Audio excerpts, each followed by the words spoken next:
प्राचीन काल की बात है। किसी गांव में एक साहूकार अपनी पत्नी के साथ रहता था। पति पत्नी दोनों भगवान गणेश की पूजा करते थे और दीन दुखियों की मदद करते थे। ईश्वर की कृपा से उनके पास धन धान्य की कोई कमी नहीं थी, परंतु उनकी कोई संतान नहीं थी। संतान न होने की वजह से वे हमेशा दुखी रहते थे।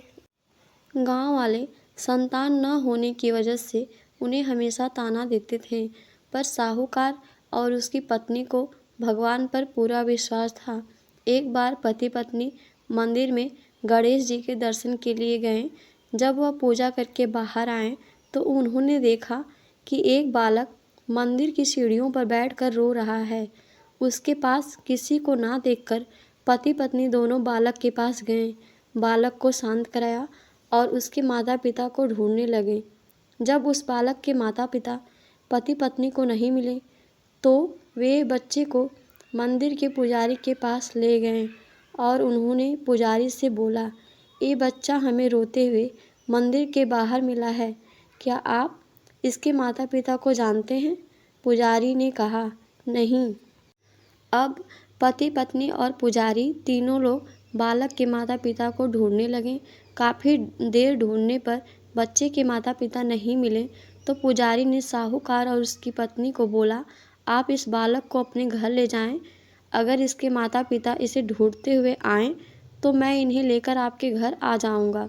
साहूकार और पत्नी बच्चे को लेकर अपने घर चले गए। काफ़ी समय बीत गया और बालक के असली माता पिता का कोई पता नहीं चला, तो उन्होंने गांव के सरपंच से अनुमति लेकर बच्चे को गोद ले लिया और उस नन्हे से बालक का नाम गणेश रख दिया। कुछ दिन बाद गांव में एक पति पत्नी आए जो चोर थे। गांव में जाकर उन्हें पता चला कि गांव में सबसे ज़्यादा धनी व्यक्ति साहूकार है, जिसकी कोई संतान नहीं है। उन्होंने एक बच्चे को गोद लिया है जिसके माता पिता का कोई पता नहीं है। धोखेबाज पति पत्नी अब विचार करने लगे कि साहूकार को कैसे लूटा जाए। तभी उन्होंने योजना बनाई कि वो उस बच्चे के असली माता पिता बनकर जाएंगे। योजना बनाकर पति पत्नी दोनों मंदिर में जाकर बैठकर रोने लगे। उन्हें रोता देख मंदिर के पुजारी आए और उनके रोने का कारण पूछने लगे। पति पत्नी ने बताया कि आज से 4 साल पहले इसी मंदिर में हमारा बच्चा खो गया था, उसे ही याद करके हम रो रहे हैं। तब से हम अपने बच्चे को अलग अलग जगह खोज रहे हैं, पर वह हमें कहीं नहीं मिला। पुजारी जी ने कहा, एक बालक है जो उन्हें 4 साल पहले मंदिर की सीढ़ियों पर मिला था, शायद वह आपका ही पुत्र हो। वह बालक गांव के साहूकार के घर पर है। आप लोग मेरे साथ चलिए, मैं आपसे आपके पुत्र को मिलवाता हूँ।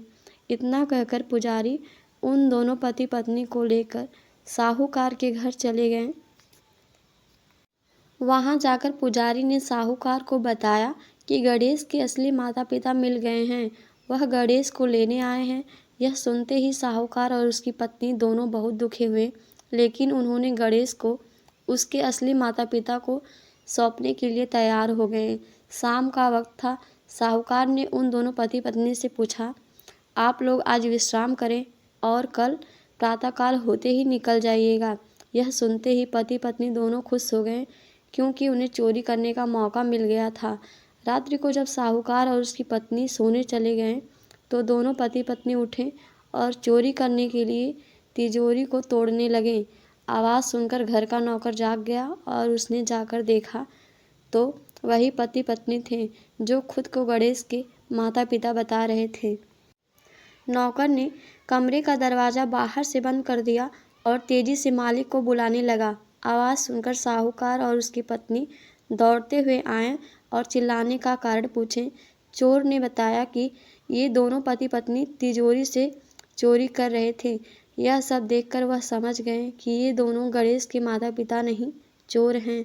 साहूकार ने गणेश को देने से मना कर दिया और बोले कि चले जाओ यहाँ से, पर उन धोखेबाज पति पत्नी ने निर्णय किया कि वो अब गणेश को अपने साथ लेकर ही जाएंगे। पति पत्नी दोनों गांव के सरपंच के पास गए और बोले, साहूकार उनके पुत्र को वापस नहीं दे रहा है।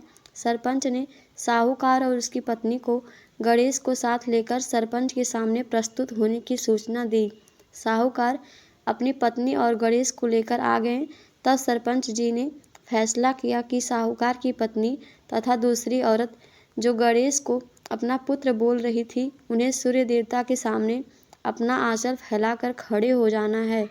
जिसके भी आंचल में से गणेश के मुंह में दूध जाएगा, गणेश उनका पुत्र कहलाएगा। दोनों औरतें अपना आंचल सूर्य देवता के सामने फैलाकर खड़ी हो गईं और प्रार्थना करने लगीं। भगवान गणेश जी के आशीर्वाद से साहूकार की पत्नी के आंचल से दूध की धारा गणेश के मुंह में आ गई। यह देखकर साहूकार और उसकी पत्नी बहुत खुश हुए और सरपंच ने गणेश को साहूकार को सौंप दिया। वहां खड़े सभी लोग गणेश जी की जय जयकार करने लगे।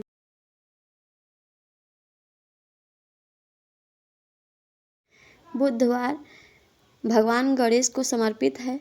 इस कथा का पाठ करने मात्र से आपके जीवन में धन, बल, बुद्धि